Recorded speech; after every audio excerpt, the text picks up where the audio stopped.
विदाय। अकरोधा परमानंद नित्यानंद राय, अभिमान शुननीता नगरे विदाय। अधम पतिता जीवे द्वारे द्वारे हिया, हरि नाम महामंत्र दीक्षिणा विनया। अधम पतिता जीवे द्वारे द्वारे हिया, हरि नाम महामंत्र दीक्षिणा विनया। करोधा परमानंद नित्यानंद राय, अभिमान शुननीता नगरे विदाय। जारे देखे तारे कहे दंते तृणधारी, अमरा किनियालो है बोलो गौर हरि। जारे देखे तारे कहे दंते तृणधारी, अमरा किनियालो है हुलु हौर हरि। अकरोधा परमानंद नित्यानंद राय, अभिमान शुननीता नगरे विदाय। अकरोधा परमानंद नित्यानंद राय, अभिमान शुननीता नगरे विदाय। तो बोले नित्यानंद भूमि गली जाए, सोनार पर्वत जिनो धूलते लौटाए। तो बोले नित्यानंद भूमि गली जाए, सोनार पर्वत जिनो धूलते लौटाए। अकरोधा परमानंद नित्यानंद राय, अभिमान शुननीता नगरे विदाय। अकरोधा परमानंद नित्यानंद राय, अभिमान शुननीता नगरे विदाय। हीनो अवतारे जारति न जन्मीनो, लोचन बोले से पापे एलो आरगेलो। हीनो अवतारे जारति न जन्मीनो, लोचन बोले से पापे आरगेलो। अकरोधा परमानंद नित्यानंद राय, अभिमान शुननीता नगरे विदाय। अकरोधा परमानंद नित्यानंद राय, अभिमान शुननीता नगरे विदाय। अकरोधा परमानंद नित्यानंद राय, अभिमान शुननीता नगरे विदाय। अकरोधा परमानंद नित्यानंद राय, अभिमान शुननीता नगरे विदाय। हरे कृष्ण कृष्ण कृष्ण हरे हरे, हरे राम राम राम हरे हरे। हरे कृष्ण कृष्ण कृष्ण हरे हरे, हरे राम राम राम हरे हरे। हरे कृष्ण कृष्ण कृष्ण हरे हरे, हरे राम राम राम हरे हरे। हरे कृष्ण कृष्ण कृष्ण हरे हरे, हरे राम राम राम हरे हरे। हरे कृष्ण कृष्ण कृष्ण हरे हरे, हरे राम राम राम हरे हरे। हरे कृष्ण कृष्ण कृष्ण हरे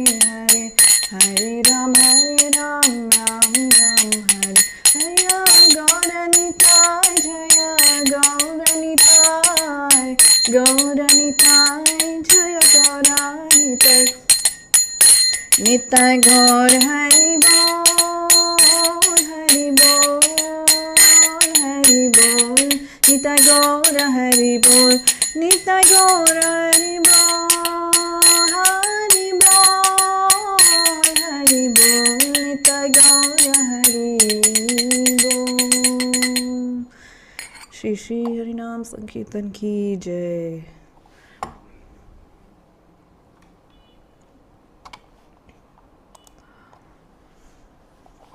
ஹரே கிருஷ்ணா. ரொம்ப நன்றி இந்த ஆப்பர்ச்சுனிட்டிக்காக.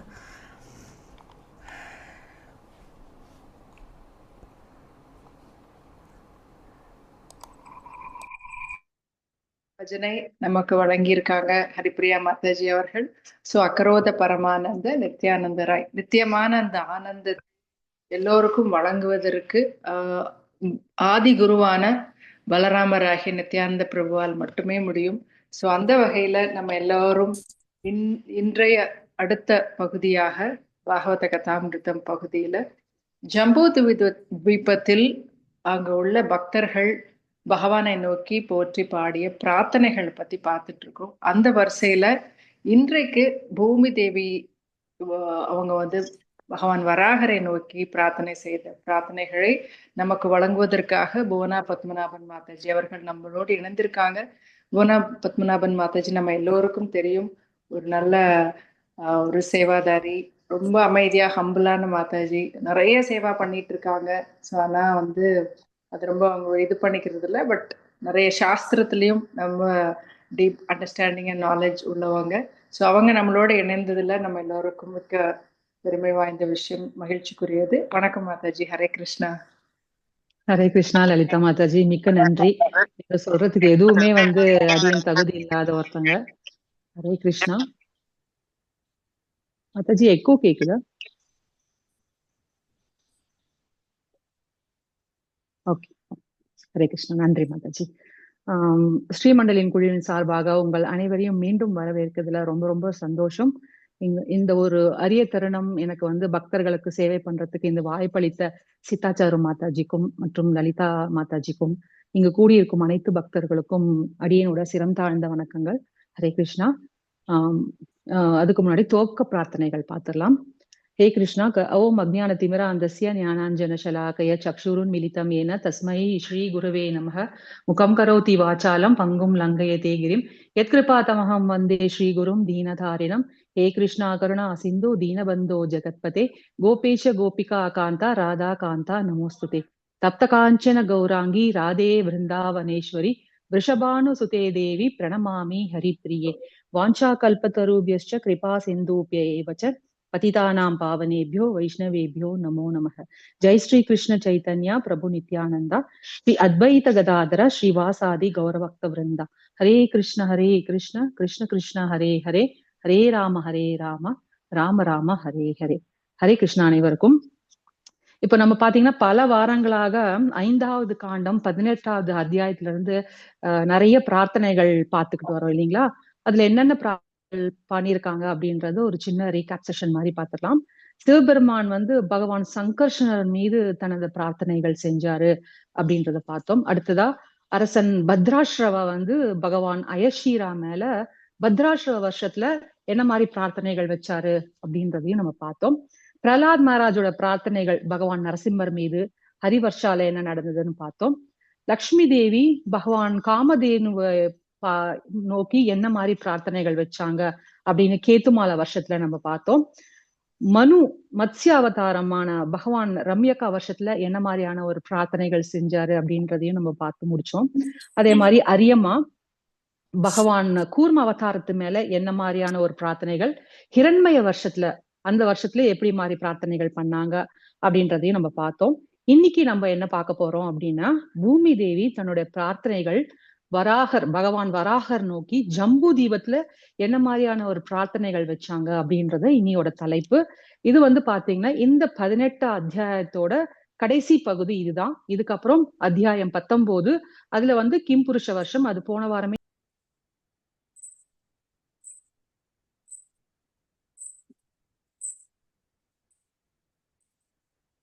ஆடியோ வரல லலிதா மாதாஜி.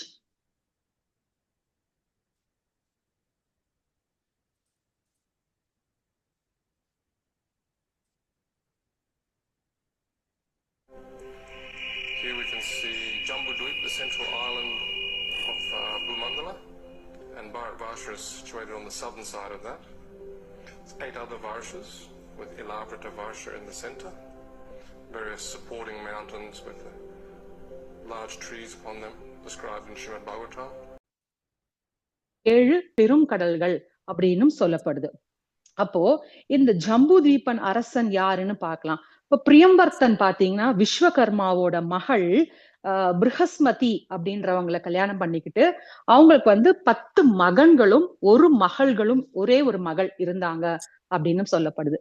அது யாரு அப்படின்னா அக்னிதரன், இத்மஜிவ்ஹா, யக்ஞபாகு, மகாவீரா, ஹிரண்ய ரேதா, கிருஹத் பிருஷ்டா, ஷவனா, மேததீதி, விதிதோத்ரா, அன்கவி. இவங்கதான் அந்த 10 பேரு. ஒரே ஒரு பெண் பிள்ளை யாரு அப்படின்னா ஊர்ஜஸ்வதி. இவங்க சுக்கராச்சாரியார கல்யாணம் பண்ணிக்கிட்டாங்க. இவங்களுக்கு ஒரு மகள் தேவியானி. அப்படிதான் அந்த வம்சாவளி வருது. சரிங்களா? சோ இந்த 7 இதுல 3 மகன்கள், அதாவது ஆண் மகன்கள் ரிலீஜியஸ் பிரின்சிபல்ஸ், அதாவது ஆன்மீக வாழ்க்கையை தேர்ந்தெடுத்துட்டாங்க அப்படின்னு சொல்லப்படுது. மீதி இருக்கக்கூடிய 7 மகன்கள் தான் இந்த 7 பெரும் கடல்கள், இந்த ஓஷன்ஸ ஆடிட்டு வந்தாங்க அப்படின்னும் சொல்லப்படுது. அப்போ இந்த அக்னிதரன் அப்படின்றவருக்கு தான் அந்த ஜம்பு தீபம் கொடுக்கப்பட்டது. அவர் என்ன பண்ணாரு, இந்த பூர்வ சித்தி அப்படின்றவர் கல்யாணம் பண்ணிக்கிட்டாங்க. யார் இந்த பூர்வ சித்தி அப்படின்னா பிரம்மதேவரால அனுப்பப்பட்ட ஒரு ஒரு என்ன சொல்றது, ஒரு டெமிகாட் மாதிரின்னு வச்சுக்கோங்களேன். சோ அவங்க என்ன பண்ணாங்க, இந்த அக்னிதரனை கல்யாணம் பண்ணிக்கிட்டு அவங்க ஒரு பர்பஸ் காண்டி வந்தாங்க. அந்த பர்பஸ் என்ன அப்படின்னா அடுத்தடுத்து என்ன சொல்றது, இது ஆள்றதுக்கு ஒரு கேட்டகரி ஆஃப் பீப்புள் வரணும் அப்படின்றதுக்காக பிரம்மர் இந்த பூர்வ சித்தியை அனுப்பிச்சு வச்சாரு. சோ அவங்க அக்னிதரனை கல்யாணம் பண்ணிக்கிட்டு அவங்களுக்கு பாத்தீங்க அப்படின்னா 9 பசங்க பிறக்குறாங்க. சோ அதுக்கப்புறம் அவங்க பாத்தீங்கன்னா 100,000 ஆண்டு காலம் வாழ்ந்தாங்க அப்படின்னு சொல்லப்படுது. அப்ப அக்னிதரனுக்கும் பூர்வ சித்திக்கும் பிறந்த 9 பிள்ளைகள் யாரு அப்படின்னா நாபி, கிம்புருஷா, ஹரிவர்ஷா, இலாவிருத்தா, ரம்யகா, ஹிரண்மயா, குரு, பத்ராஸ்ரவ அண்ட் கேத்துமாலா. இவங்கதான் 9 பசங்க. ரொம்ப காலம் இவங்க ரொம்ப சந்தோஷமா இருக்கிறாங்க. பூர்வ சித்தி எந்த நோக்கத்துக்காக இந்த பூமிக்கு பிரம்மதேவரால் அனுப்பப்பட்டாங்களோ அந்த நோக்கம் முடிஞ்சவன அவங்க திரும்பியும் பிரம்மதேவர்கிட்டயே போயிடுறாங்க. சோ இந்த பிரிவினை அக்னிதரனால தாங்க முடியல. அதனால என்ன பண்றாரு, அவர் சந்நியாசம் வாங்கிக்கணும் அப்படின்ற மாதிரி முடிவெடுத்து தன்னோட ராஜ்யத்தை, அந்த ஜம்பு தீபத்தை தன்னோட 9 பசங்களுக்கு பிரிச்சு கொடுத்துடுறாரு அப்படின்னு சொல்லப்படுது. இதுல பாத்தீங்க அப்படின்னா பரத வருஷம் அப்படின்ற பேர் இல்லாம இருக்கும். அந்த நாபி மேரு தேவி அப்படின்றவரை கல்யாணம் பண்ணிக்கிட்டாங்க. அவங்களுக்கு 8வது அவதாரமான ரிஷபதேவர் பிறந்தாங்க. அவங்க வம்சவழியில வந்தவர் தான் பரத மகாராஜா. அவர் ஆண்ட பிறகுதான் அந்த கண்டத்துக்கு பாரத வருஷம் அப்படின்னு பேர் வந்ததுன்றதையும் நம்ம புரிஞ்சுக்கணும். இது வரைக்கும் ஓகேங்களா மாதாஜிஸ், பிரபுஜிஸ்?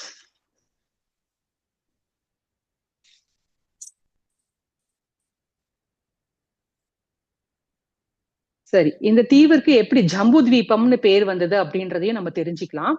அதாவது இந்த பகுதியில பாத்தீங்கன்னா நிறைய ஜம்பு மரங்கள் இருந்ததா அப்படின்னு சொல்லப்படுது. ஜம்பு அப்படின்னா சமஸ்கிருதத்துல ஜம்பு அப்படின்றது சமஸ்கிருத பெயர். அது பாத்தீங்கன்னா ஒரு இந்தியன் பிளாக்பெர்ரி அப்படின்னு சொல்லுவாங்க, இல்ல ப்ளூபெர்ரி அப்படின்னு சொல்லுவாங்க. அதாவது என்னன்னா நாவல் பழம் அப்படின்றதுதான் அதுக்கு கரெக்டான ஒரு அர்த்தம். பாத்தீங்கன்னா இந்த ஜம்பு பழங்கள் பாத்தீங்கன்னா எப்படி இருந்துச்சா, யானை வடிவத்துல இருந்தா ஒவ்வொரு பழங்களும். அது அப்படியே மரத்துல இருந்து கீழே விழும்போது அந்த பழம் அப்படியே தெரிச்சு அதுல இருந்து பல்பெல்லாம் ஒரு மாதிரி ஜூஸ் மாதிரி ஓட ஆரம்பிக்குமா. அப்ப அந்த இடத்துல இந்த பழங்கள் எல்லாம் ஒன்னா சேர்ந்து ஜம்பு நதி அப்படின்ற ஒரு நதி கிரியேட் ஆகுறதா பாகவதத்துல சொல்லப்பட்டிருக்கு. சோ இப்போ ஒரு நதி அப்படின்னா அதுக்கு ஒரு கரை ஓரம் இருக்கும் இல்லைங்களா, ரிவர் பேங்க்ஸ் இருக்கும் இல்லைங்களா. சோ அங்க இருக்க மணல் பாத்தீங்கன்னா காற்றாலும் வெயிலாலும் காய்ந்து அப்படியே காஞ்சி என்ன ஆகுமா, தங்கம் உற்பத்தி ஆகுதான். அந்த தங்கம் காஞ்ச உடனே என்ன பண்ணுவாங்க, அங்க உள்ள பெண்கள்லாம் அதை எடுத்து ஆபரணங்களா போட்டுக்கிறாங்க அப்படின்னும் சொல்லப்படுது. சோ அது பாத்தீங்கன்னா ஜம்பு நாடா அப்படின்னு சொல்றாங்க அந்த மண்ணு, அந்த தங்கத்தை சோ இந்த மாதிரியான நிறைய விசேஷங்கள் வந்து அந்த ஜம்பு தீபத்துல நடக்கிறதா சொல்லப்படுது. இதோட டிஸ்கிரிப்ஷன்ஸ் பாத்தீங்கன்னா 5.16 பாகவதம் 5.16ல தி டிஸ்கிரிப்ஷன்ஸ் ஆஃப் ஜம்பு தீபா அப்படின்றத ரொம்ப எலாபரேட்டா கொடுத்துருக்காங்க. ஸோ அப்புறம் நீங்க கிளாஸ் முடிச்சோன்னா உங்களுக்கு டைம் கிடைக்கிறப்போ நீங்க அதை போய் படிச்சுக்கோங்க. ஸோ என்னோட தலைப்பு என்ன அப்படின்னு பாத்தீங்கன்னா, பூமி தேவி தன்னோட பிரார்த்தனைகள் பகவான் வராகர் மீது வைக்கிறாங்க. சோ இந்த லீலை பாத்தீங்கன்னா எந்த வருஷத்துல நடந்தது அப்படின்றதையும் நம்ம தெரிஞ்சுக்கணும். அதாவது எந்த வருஷத்துல நடக்குது அப்படின்னா குரு வருஷம் அப்படின்னு சொல்லப்படுது. இந்த குரு அப்படின்றதுக்கு இன்னொரு பெயர் ஒண்ணு உண்டு. ஜென்ரலா குரு வருஷம் அப்படின்னு சொல்லுவாங்க. ஆனா பாகவதத்துல உத்தர குரு அப்படின்னு மென்ஷன் பண்ணியிருக்காங்க. அதாவது வேத புவியியலின் படி, அதாவது வேதிக் ஜியோகிராபிக் படி இந்த ஜம்பு தீபத்தோட வடக்கு பகுதியில இந்த குரு வருஷம் உத்தர குரு வருஷம் அமைஞ்சிருக்கு அப்படின்னு சொல்றாங்க. அதாவது உத்தரா அப்படின்றா நார்தன் சைட் அப்படின்னு அர்த்தம். சோ அதனால இது exactly on the northern side opposite of பாரத வருஷத்துல இந்த குரு வருஷம் இருக்கிறதா அப்படின்னு சொல்லப்படுது. அந்த வீடியோ பாத்தீங்க அப்படின்னா புரியும். எக்ஸாக்ட்லி ஆப்போசிட் சைட் ஆஃப் பாரத வருஷத்துல இந்த குரு வருஷம் இருக்கு அப்படின்னு சொல்லப்படுது. இந்த குரு வருஷம்ல பாத்தீங்க அப்படின்னா மக்கள் வந்து 13,000 ஆண்டு காலம் வாழ்றாங்க அப்படின்னும் சொல்லப்படுது. இவங்க என்ன மாதிரியான மக்கள் அப்படின்னா இங்க வந்து பாத்தீங்கன்னா ட்ரைப்ஸ், பழங்குடியினர் மக்கள் வந்து இங்க வாழ்றாங்க அப்படின்னும் சொல்லப்படுது. இங்க வந்து இத பத்தின ஃபுல் டிஸ்கிரிப்ஷன்ஸ் வராக புராணத்துல சாப்டர் 84ல ரொம்ப டீடைல்டா கொடுத்துருக்காங்க. ஸோ ரொம்ப ஒரு பியூட்டிஃபுல்லான ஒரு புராணம் வராக புராணம். அதுல இந்த குரு மக்கள் வந்து இன்னும் எப்படி எல்லாம் இருக்காங்க அப்படின்ற டிஸ்கிரிப்ஷன்ஸ் இருக்கு. ஸோ வராக புராணம் நீங்க கூகுள்ல டவுன்லோட் பண்ணி படிக்கலாம். ரொம்ப அழகான ஒரு புராணம். அதையும் நம்ம இங்க தெரிஞ்சுக்கலாம். சரிங்களா? அடுத்ததா என்ன அப்படின்னா இப்போ ஒரு சுவாரஸ்யமான ஒரு கேள்வி என்ன அப்படின்னா, இந்த வராகமூர்த்தி எத்தனை தடவை அவதாரம் பண்ணினாரு அப்படின்ற ஒரு ஐடியா ஏதாவது இருக்குங்களா? யாருக்கா தெரியுமா? பாகவதம் படிச்சவங்களுக்கு தெரியும். எத்தனை முறை அவதாரம் பண்ணியிருக்கிறார்? தப்பான்னு தெரியல, 2 தடவைன்னு நினைக்கிறேன் மாதாஜி. கண்டிப்பா கண்டிப்பா தப்பான்னு தெரியல. ஓகே, கரெக்ட் 2 தடவை. ஆனா வந்து சைத்தன்ய சரிதாமிரத்தோட சேர்த்து பார்த்தா 4 தடவை அப்படின்னு சொல்லப்படுது. இப்ப பாருங்க பகவான் எத்தனை முறை அவதாரம் பண்ணினாரு அப்படின்றது நம்ம எவ்வளவு ஒரு அற்புதமான ஒரு செயல். எங்கெல்லாம் தேவைப்படுதோ அங்கெல்லாம் பகவான் வந்துகிட்டே இருக்காரு அப்படின்ற மாதிரியான ஒரு விஷயம் நம்ம பாகவதத்துல இருந்து நம்ம புரிஞ்சுக்கணும். இதுல என்ன அப்படின்னா ஸ்ரீமத் பாகவதம் 3வது கேண்டோ 13வது சாப்டர்ல சொல்றாங்க என்ன அப்படின்னா, பகவான் முதல் முறை வந்து பாத்தீங்கன்னா ஸ்வயம்புவ மனு காலத்துல வந்தாரு. ஆதி வராகர் அல்லது ஸ்வேத வராகராக வந்தாரு. இந்த ஆதி வராகர் ஸ்வேத வராகர் பாத்தீங்கன்னா வெள்ளை கலர்ல வந்தாங்க அப்படின்ற மாதிரியும் சொல்லப்படுது. எதனால அப்படின்னா இந்த ஒரு தடவை பிரம்மதேவர் இந்த படைப்பை வந்து இந்த பூமண்டலத்தை உருவாக்கிட்டாரு. அதுக்குள்ள உயிரினங்கள்லாம் கொண்டு வரதுக்காக ஸ்வயம்புவாமனையும் சதரூபாவையும் அவர் வந்து உருவாக்கிட்டார், அதாவது படைச்சிட்டாரு. அதுக்கப்புறம் அவங்க கேக்குறாங்க பிரம்மதேவர் கிட்ட, இன்னும் எங்களோட வேலை என்ன அப்படின்னு கேட்கும் போது, நீங்க பிரஜாபதிகளும் இந்த மாதிரி 1ல இருந்து 6 வகையான உயிரினங்கள், அறிவு கொண்ட உயிரினங்கள்ல நீங்க உற்பத்தி பண்ணணும் அப்படின்னு சொல்லும் போது, அப்படியா இதுதான் எங்களோட வேலையா, எங்க பண்ணணும் அப்படின்னு கேட்டப்போ, இங்கதான் பூவுலகத்தை பாத்தீங்கன்னா கர்ப்போதக கடலுக்குள்ள மூழ்கி இருந்துதான். அப்போ ஸ்வயம்புவா மனு கேட்பாரா, இந்த மாதிரி மூழ்கி இருக்கே, நாங்க எப்படி எங்களோட சேவையை நாங்க பண்றது அப்படின்றப்போ பிரம்மருக்கு என்ன பண்றதுன்னே ஒன்னும் புரியாதான். உடனே என்ன பண்ணுவாரு, மகாவிஷ்ணுவை நோக்கி அவர் தவம் பண்ணுவாராம். இந்த மாதிரி ஆயிடுச்சு, நாங்க வந்து ஃபர்தரா எங்களோட சேவைக்கு தடைப்படுற மாதிரியான விஷயம் நடந்திருக்கு, என்ன பண்ணணும். இந்த மாதிரி பூமி தேவி அடிக்கடி வந்து கர்ப்போதக கடலுக்குள்ள மூழ்கிடுவாங்களாம், அதோட பாரம் தாங்காம அப்படின்றத நிறைய இடங்கள்ல பாகவதத்துல சொல்லப்படுது. சோ அப்போ இப்போ பகவான் அவதாரம் பண்ணக்கூடிய நேரம். அதனால பிரம்மர் என்ன பண்றாராம், கண்ணை மூடி தவம் பண்ணும் பொழுது அவரோட நாசி துவாரங்கள்ல இருந்து ஒரு கட்டை விரல் அளவுல ஒரு சின்ன உருவம் வந்து விழுந்துதா அப்படின்னு சொல்லப்படுது. அந்த உருவம் என்ன அப்படின்னா வராகமூர்த்தி அப்படின்னு சொல்லப்படுது. உடனே அந்த வராகமூர்த்தி என்ன பண்றாராம், பிரம்மா லோகம் வரைக்கும் தன்னை பெருசா வந்து ஜிஜாண்டிக் ஃபார்மா வராரு. எப்படி வாமன அவதாரம் மாதிரி அப்படியே பெருசா உருவம் எடுத்து கர்ப்போதக பெரும் கடல் கொண்டு வந்தாரு. அதுக்கப்புறம் சிருஷ்டி உருவாச்சு அப்படின்னு சொல்லப்படுது. இது பாத்தீங்கன்னா ஆதிவராகர், ஸ்வேதவராகர் பகவான் வெள்ளை நிறத்துல வந்ததா சொல்லப்படுது. சரிங்களா மாதாஜி? இது ஃபர்ஸ்ட் அவதாரம். செகண்ட் வராக அவதாரம் எப்ப நடந்தது அப்படின்னா 6வது மன்வந்திரத்துல, சக்ஷுஷா மன்வந்திரத்துல அடுத்த வராக அவதாரம் நடந்தது அப்படின்னு சொல்லப்படுது. அந்த அவதாரம் தான் நம்ம இந்த தசாவதாரத்துல சொல்லப்படுகின்ற வராக அவதாரம். இவர் பாத்தீங்கன்னா நீல அவதாரம் அல்லது ரத்த அவதாரம் சொல்றாங்க. அதாவது இவர் ரெட் கலர்ல வந்தாரு அப்படின்னு சொல்லப்படுது. நம்ம எல்லாருக்கும் தெரியும், திதியோட பிள்ளைகள் அசுரர்கள். அவங்களுக்கு தான் ஹிரண்யகசிபு பிறந்தாங்க. சோ அந்த ஹிரண்யகசிபு ஸ்டோரி எல்லாம் நம்மளுக்கு எல்லாமே தெரியும். பிரலாதர் சரித்திரம் தெரியும், நரசிம்ம அவதாரம் நம்ம தெரியும். அப்ப இந்த ஹிரண்யாக்ஷன் கதைக்கு ரிலேட்டடா தான் இந்த வராகமூர்த்தி வந்தாரு அப்படின்னும் சொல்லப்படுது. எதனால அப்படின்னா இந்த ஹிரண்யாக்ஷன் பாத்தீங்கன்னா ரொம்ப தங்கத்தின் மேல ரொம்ப ஒரு ஒரு பற்று கொண்டவர். அதாவது என்லெஸ் அப்படி ஒரு ஆசை அவருக்கு இந்த தங்கம் அப்படின்னு, தங்கத்தின் மேல. ஹிரண்யா அப்படின்னா கோல்டன் ஐ அப்படின்ற ஒரு அர்த்தம் இருக்கு அவரோட பெயருக்கு. அதனால தங்கத்து மேல ரொம்ப ஒரு அலாதியான ஒரு பிரியம். அதனால என்ன பண்ணிட்டாரா, இந்த பூமியில பாத்தீங்கன்னா எங்கெல்லாம் தங்கம் கிடைக்குதோ அங்கெல்லாம் தோண்ட ஆரம்பிச்சு எல்லா தங்கத்தையும் சேகரிக்க ஆரம்பிச்சுட்டாராம். இந்த மாதிரி நிறைய தங்கங்கள்லாம் எடுக்க எடுக்க என்ன ஆகுச்சு, ஒரு பக்கம் எல்லாத்தையும் எடுத்த உடனே இன்னொரு பக்கம் பாரம் தாங்காம என்னாச்சு, பூமி தேவி திருப்பியும் கர்ப்போதகம் பெரும் கடலுக்குள்ள போயிட்டாங்க அப்படின்னு சொல்லப்படுறது. அதே மாதிரி மகாவிஷ்ணு கிட்ட போய் பிரம்மதேவர் தவம் பண்றாரு. அதே மாதிரி பகவான் பிரம்மரோட நாசி துவாரத்துல இருந்து பகவான் வராரு. எப்படி வராது இந்த தடவை, ரத்த வராகரா வராரு. அதாவது ரெட் கலர்ல பூமாதேவியை தன்னோட கொம்புனால ஏந்தி அந்த பூமி தேவியை காப்பாத்துறாரு. அப்போ பூமி தேவி தன்னோட பிரார்த்தனைகளை வைக்கிறாங்க. அதுக்கப்புறம் பூமி தேவி காப்பாத்தப்பட்ட உடனே என்ன பண்றாங்க, வராகரை கல்யாணம் பண்ணிக்கிறாங்க. இவங்களுக்கு பிறக்கிறவர் தான் நரகா அப்படின்ற பெயர் கொண்டவர். அவரு நல்ல ஒரு மாபெரும் பக்தர். கொஞ்ச நாளும் கழிச்சு பாத்தீங்கன்னா அசுரத்தன்மைகள் கொண்ட ஒரு அசுரனோடு சேர்ந்ததுனால அவர் ரொம்ப கொஞ்சம் அதர்ம காரியங்கள்லாம் பண்றாரு. அதை பொறுக்க பகவான் அவரே தன்னோட பிள்ளையானாலும் சரி அதர்மம் செயல்ல ஈடுபட்டாங்க அப்படின்னா அவங்கள வதம் பண்ணிடுவேன் அப்படின்னு பகவான் இந்த ஒரு எடுத்துக்காட்டு மூலியமா நம்மளுக்கு சொல்றாரு. இதுதான் 6வது மன்வந்திரத்துல பகவான் 2வது முறையா ரத்த அவதாரமா ரெட் கலர்ல வந்த வராக அவதாரம் அப்படின்னு சொல்லப்படுது. சரிங்களா மாதாஜி? ஓகேங்களா? ஓகே. சோ இப்போ நம்ம இன்னைக்கு ஒரு ஸ்லோகக்குள்ள போலாம். மாதாஜி கொஞ்சம் ஷேர் பண்றீங்களா லலிதா மாதாஜி?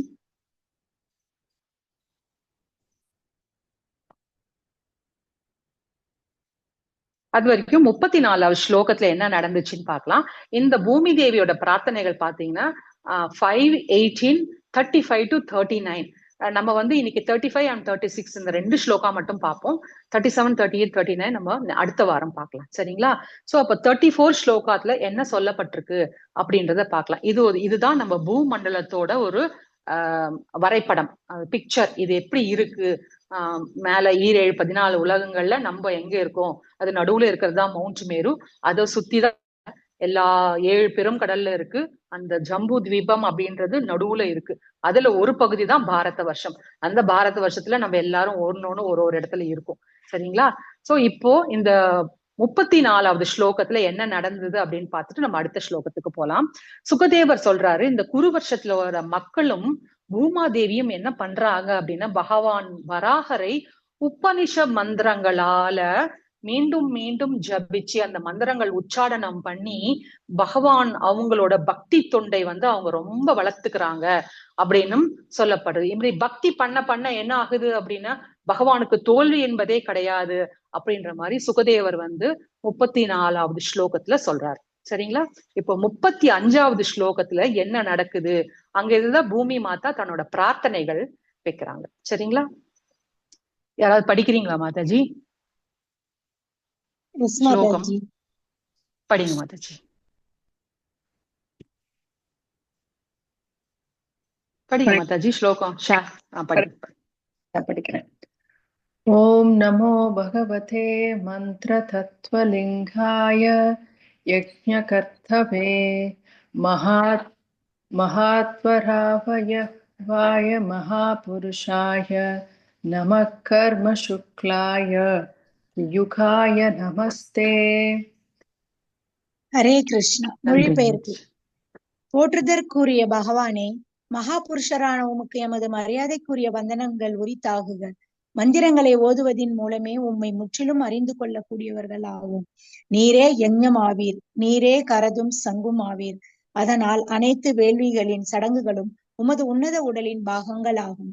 அனைத்து வேள்விகளையும் அனுபவிப்பரும் நீரே. நீர் ஒருவரே ஆவீர். உமது வடிவம் உன்னத நற்குணத்தினால ஆனது. நீர் திரியுக என்று அழைக்கப்படுகின்றீர். ஏனென்றால் கலியுகத்தில் நீர் மறைக்கப்பட்ட அவதாரமாக தோன்றுவதினாலும் 6 வகை வளங்களை உடையவராகவும் இருப்பதினாலேதான். ஹரே கிருஷ்ண மாதாஜி. ஹரே கிருஷ்ணா மாதாஜி. மிக்க நன்றி லலிதா மாதாஜி, அருமையா படிச்சீங்க. சோ இந்த ஸ்லோகத்துல இருந்து பூமி தேவி தன்னோட பிரார்த்தனைகள், தன்னோட ஸ்துதிகளை பகவானை இப்போ பார்த்து சொல்றாங்க. வராகர் என்ன காப்பாத்தினார் இல்லையா, அதனால. சோ அதாவது பகவான், எனது மரியாதைக்குரிய வந்தனங்களை நான் உங்களுக்கு தெரிவித்துக் கொள்கிறேன். நீங்க என்னவா இருக்கிறீங்க? யஜ்ஞமும் நீங்க தான் இருக்கீங்க, சடங்கும் நீங்க தான் இருக்கீங்க. அதனால அனைத்து யஜ்ஞமும் மற்றும் சடங்குகள் உங்களுடைய உடல் பாகங்கள் அப்படின்னும் இந்த இடத்துல குறிப்பிடுறாங்க பூமி தேவி. அதாவது உங்களோட வடிவம் நற்குணத்தினால் ஆனது, அதாவது சுத்த தத்துவத்தினால் ஆனது உங்களுடைய வடிவம், ரூபம் அப்படின்னு சொல்றார். அதனால நீங்கள் திரியுகன் என்று அழைக்கப்படுவீர்கள்.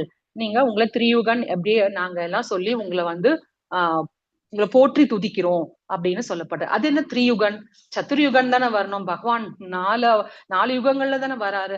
அப்ப ஏன் இங்க பூமி மாதா திரியுகன் அப்படின்றத குறிப்பிடுறாங்கன்றதையும் நம்ம ஸ்ரீல பிரபுபாதர் ரொம்ப அழகான அவரோட விளக்க உரையில பாகவதத்துல சொல்லியிருக்காரு. ஏன்னா அப்படின்னா அதுக்கான விளக்கம் பூமி தேவியே சொல்றாங்க, வேற யாரும் குறிப்பிடல. பூமி தேவியே அங்க சொல்றாங்க. என்ன அப்படின்னா, புராணங்கள்லயும் ஸ்ரீமத் பாகவதத்திலையும் உபநிஷத்திலையும் மகாபாரதத்திலையும் இத சொல்லியிருக்காங்க. என்ன, பகவான் திரியுகனா இருக்காரு அப்படின்னு சொல்லப்பட்டிருக்கு.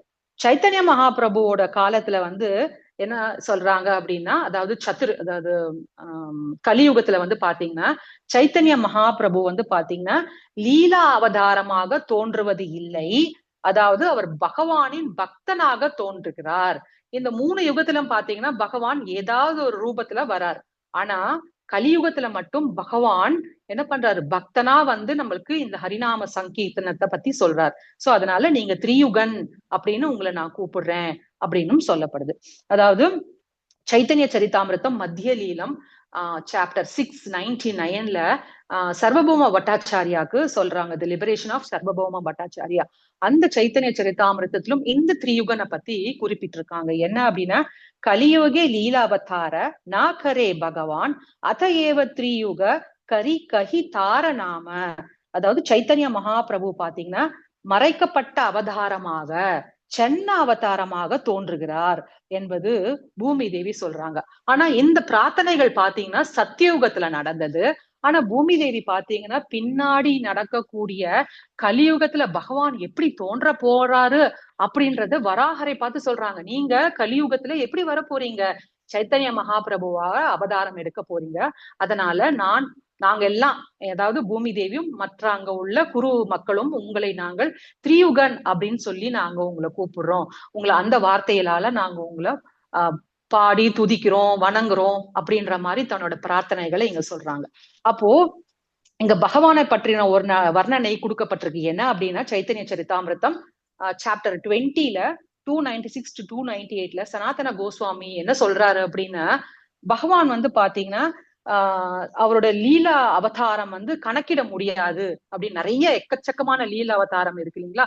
புருஷ அவதாரம், லீலா அவதாரம், குணாவதாரம், மன்வந்தர அவதாரம், யுக அவதாரம், சக்தி ஆவேச அவதாரம், இந்த மாதிரி 6 அவதாரங்கள் இருக்கு இல்லைங்களா. அதுல லீலா அவதாரத்தை பத்தி என்ன சொல்ல சனாதன கோஸ்வாமி சைத்தன்ய சரிதாமிருத்தத்துல சொல்லியிருக்காரு. என்ன அப்படின்னா, பிரதானமான லீலா அவதாரங்கள் ஒரு 6 அவதாரம் சொல்லியிருக்காரு. என்ன அப்படின்னா, மத்ஸ்ய, கூர்ம, ராமச்சந்திர, வராக, வாமன, நரசிம்ம, இதெல்லாம் ரொம்ப பிரதானமாக இருக்கக்கூடிய 6 லீலா அவதாரங்கள். அதை தாண்டி 20 லீலா அவதாரங்கள் குறிப்பிடப்பட்டிருக்கு. வராக புராணத்திலும் சொல்லப்பட்டிருக்கு, சைத்தன்ய சரிதாமிருத்தத்திலும் சொல்லப்பட்டிருக்கு. அதை தவிர லகு பாகவதாமிருத்தத்திலையும் பாத்தீங்கன்னா ரூப கோஸ்வாமி இதை பத்தி சொல்லியிருக்கார். 25 லீலாவதாரங்கள் பத்தி சொல்லியிருக்கார். என்ன அப்படின்னா, சதுஷனா, நாரதா, வராகா, மத்ஸ்யா, யக்ஞா, நரநாராயண, கபில, தத்தாத்ரேயா, ஹயக்ரீவா, ஹம்சா, பிருஷ்டிகர்பா, ரிஷபா, பிரித்து, நரசிம்மா, கூர்மா, தன்வந்திரி, மோகினி, வாமனா, பரசுராமா, ராகவேந்திரா, பலராமா, புத்தா, கிருஷ்ணா அண்ட் கல்கி. சோ இந்த மாதிரி 25 லீலா அவதாரங்கள் லகு பாகவதாமிருத்தத்துல ரூப கோஸ்வாமி சொல்லியிருக்கார். அப்ப பாருங்க, பகவானோட கருணை எண்ணற்ற கருணையா இருக்கிறதுனால இத்தனை அவதாரங்கள் மூலியமா நம்மளுக்கு எல்லாம் உணர்த்திக்கிட்டே இருக்காரு. நான் இப்படி இருக்கேன், சீக்கிரம் என்ன புரிஞ்சுக்கிட்டு பேக் டு காட் வந்து சேர்ற வழியை பாருங்க அப்படின்னு பகவான் இத்தனை விதங்களும் நம்மளுக்கு உணர்த்திக்கிட்டே இருக்காரு. அதை தவிர 2 அவதாரம் பார்த்தோம் இல்லைங்களா? இப்ப அடுத்ததா என்ன அப்படின்னா, சைத்தன்ய சரிதாமிரதத்துல சொல்லப்பட்டிருக்கு, பகவான் சைத்தன்யர் 2 முறை இந்த வராக ரூபத்தை வந்து தன்னுடைய பக்தர்களுக்கு காட்டினாரு அப்படின்னும் சொல்றாங்க. அது என்னன்னு தெரிஞ்சுக்கலாமா மாதாஜி? எஸ் மாதாஜி. ஓகே. சைத்தன்ய சரிதாமிரதத்துல என்ன சொல்லப்பட்டிருக்கு அப்படின்னா, அதாவது சைத்தன்ய பாகவதத்துல பகவான் வராகர் பாத்தீங்கன்னா ஒரு குறிப்பு இருக்கு. சோ அதனால சைத்தன்ய மகாபிரபு தன்னோட பக்தர் முராரி குப்தாக்கு இந்த வராக அவதாரத்தை காட்டினார் அப்படின்னும் சொல்லப்படுது. எப்படின்னா, ஒரு தடவை வந்து சைத்தன்ய மகாபிரபு இந்த வராகரோட குணங்கள், ரூப லீலைகள் பத்தி கேட்டுட்டே இருந்தாராம். சோ அப்ப அந்த மூடோடயே என்ன பண்ணாராம், முராரி குப்தா வீட்டுக்கு வந்தாராம். உள்ள நுழைஞ்ச உடனே என்ன சொல்றாராம் சைத்தன்ய மகாபிரபு, சுக்ரா சுக்ரா அப்படின்னு கூச்சல் போடுறாராம். உடனே முராரி குப்தா எதுக்கு சைத்தன்ய மகாபிரபு சுக்ரா சுக்ரா அப்படின்னு கூப்பிடுறாரு அப்படின்னு ஒரு மாதிரி ஆச்சரியத்தோட பாக்குறாராம். சுக்ரா சுக்ரா அப்படின்னா சான்ஸ்கிரிட்ல சமஸ்கிருதத்துல பன்றி, போர் அப்படின்னு சொல்லுவாங்களாம். எதுக்கு இவரு சுக்ரா சுக்ரான்னு கூப்பிட்டுட்டே வராரு அப்படின்னு அவர் யோசிச்சுட்டே இருக்கும் போது என்ன பண்றாராம், உடனே அந்த நினைவிலே அந்த மூடிலேயே சைத்தன்ய மகாபிரபு இருந்ததுனால முராரி குப்தா வீட்லயே வராக ரூபரா அவர் அவதாரம் பண்ணாராம். அதை பார்த்த உடனே முராரி குப்தாக்கு அவ்வளவு ஒரு டக்குன்னு அதிர்ச்சி ஆயிட்டாராம். ஒரு பக்கம் ஆனந்தமாவும் இருந்துதான், சைத்தன்ய மகாபிரபு வராக மூர்த்தியா தோன்றிட்டாரு அப்படி. அங்க ஒண்ணு மிஸ்ஸிங் இல்லையா? என்ன மிஸ்ஸிங்? மகாபிரபு வராக அவதாரமா எடுத்துட்டாரு, ஆனா அவரோட கொம்புகள்ல பூமி மாதா மிஸ்ஸிங் இல்லைங்களா? உடனே என்ன பண்ணாராம், முராரி குப்தார் வீட்டுல ஒரு பக்கத்துல ஒரு பானை இருந்ததாம், பெரிய பானை. அந்த பானையை என்ன பண்ணிட்டாரா, அவரோட கொம்பினால தூக்கி அப்படியே புடிச்சு நிறுத்தின உடனே உண்மையிலுமே பூமி மாதா வந்து அந்த கொம்பு மேல இருந்து வராகமூர்த்தி காப்பாத்தின மாதிரி ஒரு ரூபத்தை வந்து முராரி குப்தாக்கு காமிச்சபொழுது அவ்வளவு அப்படியே வராக மூர்த்தியே அப்படியே பார்த்த மாதிரி இருந்தது. சோ எக்ஸாக்டா அந்த வராகரோட தன்மையிலே வந்து தன்னோட பக்தனான முராரி குப்தாக்கு பகவான் வந்து அந்த ரூபத்தை காமிச்சாரு அப்படின்னு சைத்தன்ய பாகவதத்துல சொல்லப்பட்டிருக்கு. சரிங்களா? அடுத்ததா என்ன அப்படின்னா, இதன் மூலமா என்ன சொல்றாங்க சைத்தன்ய மகாபிரபு, நான் தான் உண்மையான கடவுள் அப்படின்னு சொல்லி தன்னோட பக்தர்களுக்கு எடுத்து சொல்றதா சொல்லப்படுது. அடுத்ததா பாத்தீங்கன்னா, இந்த வராக ரூபத்தை வந்து ஒரு பிராமண பக்தருக்கு சைத்தன்ய மகாபிரபு இந்த வராக ரூபத்தை காட்டினாரு அப்படின்னு சொல்லப்படுது. எங்க அப்படின்னா, மாயாப்பூர்ல பாத்தீங்கன்னா நவதீபத்வாம் அப்படின்னு இருக்கு, 9 தீபங்கள் இருக்கு. அதுல ஒரு தீபத்துல கோல தீபம் அப்படின்ற தீபத்துல இந்த லீலை நடந்தது அப்படின்னு சொல்லப்படுது. கோலா என்றால் சமஸ்கிருதத்துல அடுத்ததா சொல்லப்படுறது போர், பன்றி அப்படின்னு அர்த்தம். சோ அப்ப எப்படி சுக்ரா சுக்ரா இருந்தாலும் அந்த மாதிரி இங்க வந்து கோலா அப்படின்ற இன்னொரு பெயர் இருக்கு. சோ இங்க இந்த பிராமண பக்தருக்கு வந்து பாத்தீங்கன்னா ஒரு பெரிய ஆசை வந்து பகவான் இங்க நிறைவேற்றினார் இந்த லீலை மூலியம் அப்படின்னு சொல்லப்படுறது. யார் இந்த பிராமண பக்தர் அப்படின்னு பாத்தீங்கன்னா, அவர் பேரு வாசுதேவ விப்ரா அப்படின்றவர். சோ இந்த வாசுதேவ விப்ராருக்கு பாத்தீங்க அப்படின்னா பகவான் வராகர்னா அப்படி ஒரு பைத்தியம் அவருக்கு, எண்ணற்ற பக்தி, அப்படியே பூரிச்சு போயிடுவாராம். வராகரை பத்தி தினம்தோறும் பாடுறதும் பூஜை பண்றதும் சேவை பண்றதும் இந்த மாதிரியான சேவையிலேயே அவர் ஈடுபட்டு இருந்தார். ஏன்னா அவர் வராகர்னா அவ்வளவு ஒரு கொள்ள பிரியம் அவருக்கு, வாசுதேவ விப்ராக்கு. அவருக்கு என்ன ஒரு ஆசை அப்படின்னா, பகவான் வந்து சாக்ஷாத் வராக ரூபரா தன் முன்னாடி வந்து காட்சி கொடுக்கணும் அப்படின்ற ஒரு ஆசை அவருக்கு இருந்ததுனால தினம்தோறும் இந்த பிரார்த்தனை வைப்பாராம். பகவானே, நீங்க எனக்கு முன்னாடி வந்து வராக அவதாரத்தை காட்சி கொடுக்கணும், நீங்க அது வந்து எனக்கு ரொம்ப நாளா ஒரு ஆசை அப்படின்னு சொல்லி நித்தம் சலிக்காம வேண்டிக்கிட்டே இருப்பாராம். சோ இந்த ஆசையை பூர்த்தி பண்றதுக்கு என்ன பண்ணாராம் சைத்தன்ய மகாபிரபு வராக மூர்த்தியா வந்து என்னப்பா வாசுதேவ விப்ராவுக்கு காட்சி கொடுத்தாராம். உடனே அவர் சொன்னாராம், நீங்க இந்த மாதிரி காட்சி கொடுத்ததால என்னோட இந்த மனித பிறவி, இந்த மானுஷ பிறவி வந்து முக்தி அடைஞ்சிச்சு, பூர்த்தி அடைஞ்சிச்சு, உங்களுக்கு ரொம்ப நன்றி பகவானே அப்படின்னு சொல்றாராம். சோ இந்த மாதிரி தன்னோட பக்தன் வாசுதேவ விப்ராக்கு அவருடைய ஆசையை பூர்த்தி செய்வதற்காக சைத்தன்ய மகாபிரபுவே வந்து வராகமூர்த்தியா அந்த பிராமணருக்கு காட்சி கொடுத்ததாகவும் சொல்லப்படுது. சரிங்களா? அப்ப 4 தடவை ஆயிடுச்சுங்களா? 4 தடவை பகவான் வராகமூர்த்தியா வந்தாரு அப்படின்றது நம்ம இந்த சரித்திரத்தின் மூலியம் தெரிஞ்சுக்கலாம். சரிங்களா Mataji? All fine? Yes Mataji. Yes Mataji. Next போலாங்களா? 36th ஸ்லோகா. மாதாஜி யாராவது படிக்கிறீங்களா ஸ்லோகம்? படிக்கட்டுங்களா? படிங்க மாதாஜி, படிங்க. यस्य स्वरूपं कवयो विभश्चिदो गुणेषु दारुषु इव जातवेदसं नन्दिपत्ना मनसादितृक्षवो गूढं क्रियार्धैर्नमत्रुतात्मने नमत्रुतात्मने. நன்றி மாதாஜி. இதுக்கு மீனிங் படிக்கணுங்களா? ஹலோ, மீனிங் படிக்கணுமா மாதாஜி? மொழிபெயர்ப்பு படிங்க மாதாஜி. Okay okay. அரணிக்கட்டையை உராய்வதனால் மாமுனிவர்களும் ரிஷிகளும் அவ்விறகில் உறங்கிக் கொண்டிருந்த நெருப்பை கொணர்கின்றனர். அதே வழியில் ஓ பகவானே, முழு மெய்ப்பொருளை புரிந்து கொள்வதில் தேர்ந்தவர்கள் தங்கள் உடல் உள்ளிட்ட எல்லாவற்றிலும் உண்மையை காண முயற்சிக்கின்றனர். இருந்தும் நீர் மறைந்தே இருக்கின்றீர். மறைமுக முறைகளை மனம் அல்லது உடலின் செயல்களினால் நீர் அறிந்து கொள்ளப்படுவதில்லை. காரணம், நீர் சுயமாக தோன்றியவர். ஒருவன் இதயபூர்வமாக உம்மை தேடுகிறான் என்பதை நீர் காணும் பொழுது அவனுக்கு உம்மை வெளிப்படுத்துகின்றீர். ஆகையினால் எனது மரியாதைக்குரிய வந்தனங்கள் உமக்கு அர்ப்பணிக்கின்றேன். நன்றி மாதாஜி. கிருஷ்ணா. நன்றி மாதாஜி. ஹரே கிருஷ்ணா மாதாஜி. இந்த ஸ்லோகத்துல என்ன சொல்றாங்க அப்படின்னா, நிறைய வார்த்தைகளுக்கான அர்த்தம் வந்து இங்க நம்ம முக்கியமா தெரிஞ்சுக்கணும்.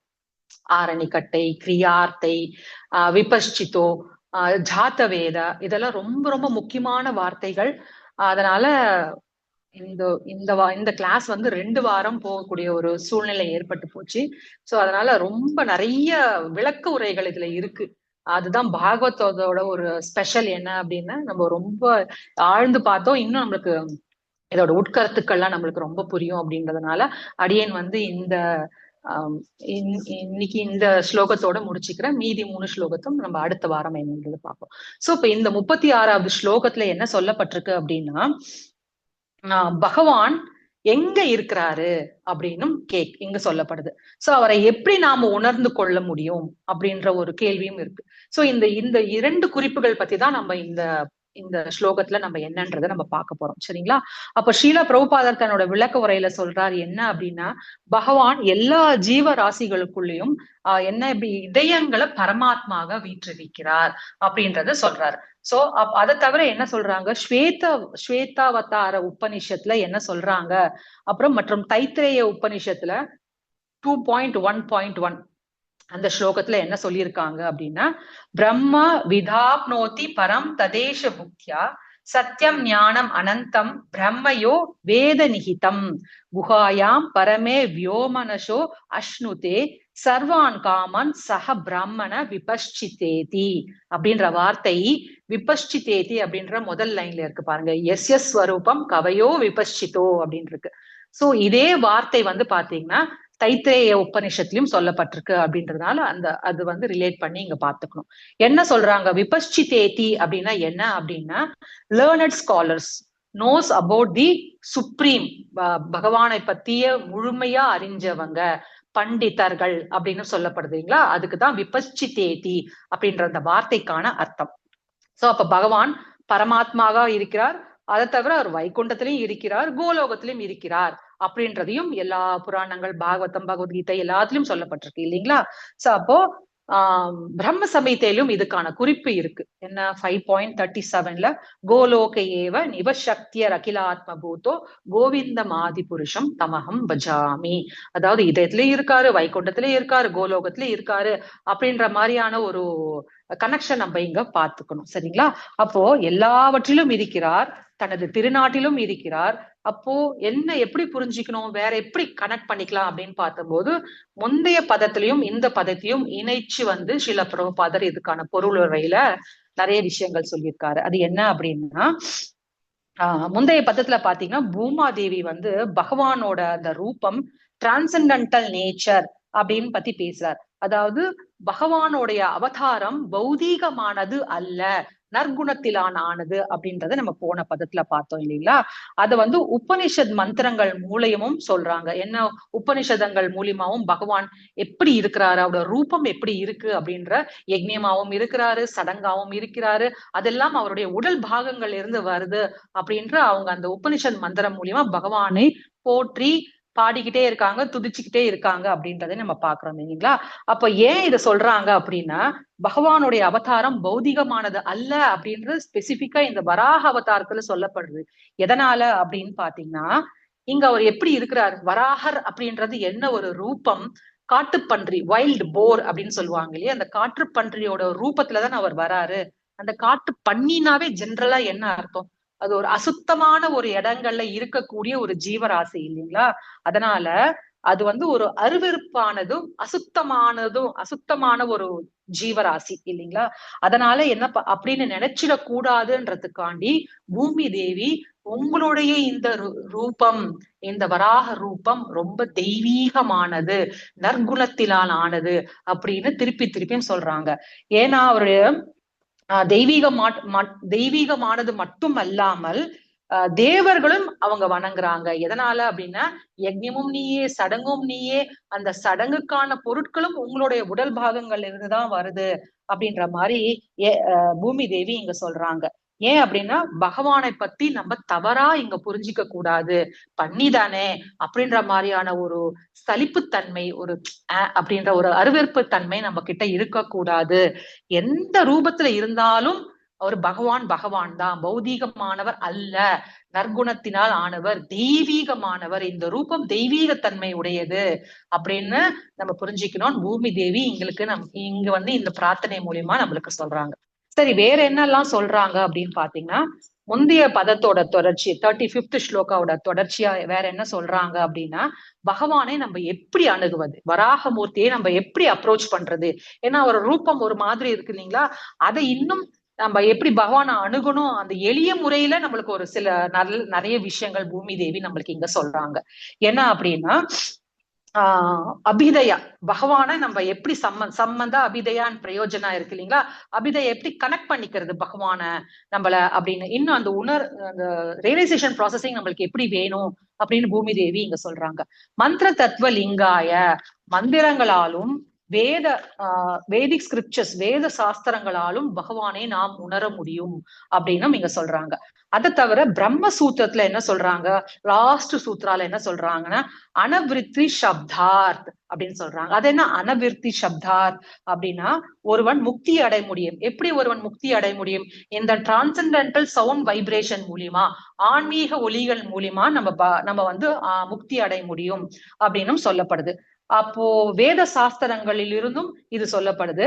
அப்போ என்ன மாதிரியான ஒலி, டிரான்சென்டென்டல் சவுண்ட் வைப்ரேஷன் நம்மளுக்கு தெரியும், ஹரே கிருஷ்ண கிருஷ்ண கிருஷ்ண ஹரே ஹரே, ஹரே ராம ராம ராம ஹரே ஹரே. இந்த கலியுக சங்கீர்த்தன யஜ்ஞம் அப்படின்றது இருக்கு இல்லைங்களா, அந்த ஹரே கிருஷ்ணா மகாமந்திரத்தை நம்ம உச்சரிப்பதன் மூலியமா நம்ம முக்தி அடைய முடியும் அப்படின்றதும் சொல்லப்படுது.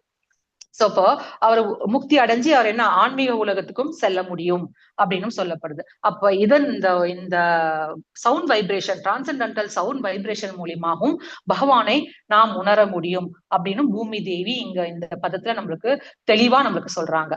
சரி, வேற என்ன மாதிரியான விளக்கங்கள் இந்த ஸ்லோகம் நம்மளுக்கு சொல்லுது அப்படின்னா, பகவான் மறைந்து இருக்கிறாரு, ஹிடன், அதாவது எப்படி இருக்கிறாரு, பரமாத்மாவா நம்ம மனசுக்குள்ள இருக்கிறாரு, வெளிப்படையா இருக்காரா அப்படி இல்ல, மறைமுகமா ஹிடன் பொசிஷன்ல பகவான் இருக்கிறாரு அப்படின்றதையும் நம்ம சொல்லப்படுது. அதை தவிர வேற என்ன சொல்றாங்க பூமி தேவி, பகவான் யஜ்ஞமாக இருக்கிறார், அந்த யாகம் செய்ய என்ன வேணும், யாகம் செய்ய அதுக்கான பொருட்கள்லாம் இருந்தா கூட முக்கியமா அங்க என்ன தேவைப்படுது அப்படின்னா நெருப்பு. யாகத்துக்கு வந்து நெருப்பு வேணும் இல்லைங்களா? சோ அந்த நெருப்பும் பகவானாக இருக்கிறார். அந்த நெருப்பு எப்படி உற்பத்தி ஆகுது அப்படின்றதையும் இந்த பதத்துல ரொம்ப அழகா சொல்லப்பட்டிருக்கு. என்ன அப்படின்னா பகவான் பஞ்சபூதத்துல ஒரு பூதமா நெருப்பாவும் இருக்கிறாரு அப்படின்றது நம்மளுக்கு தெரியும் இல்லைங்களா? அப்ப அந்த பெரிய முனிவர்களும் ஞானிகளும் என்ன பண்றாங்க அப்படின்னா இந்த பதத்துல பாத்தீங்க அப்படின்னா லலிதா மாதாஜி அந்த ஸ்லோகம் போடுறீங்களா?